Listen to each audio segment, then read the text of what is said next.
Hi friends, కల్పన తెలుగు టేస్టీస్కు స్వాగతం.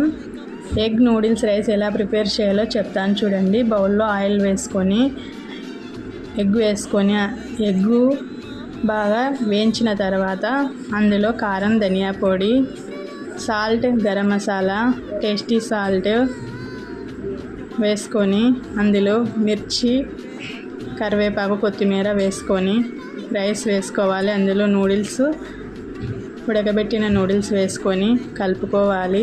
అందులో soya sauce, tomato sauce వేసుకొని కొద్దిసేపు అలాగే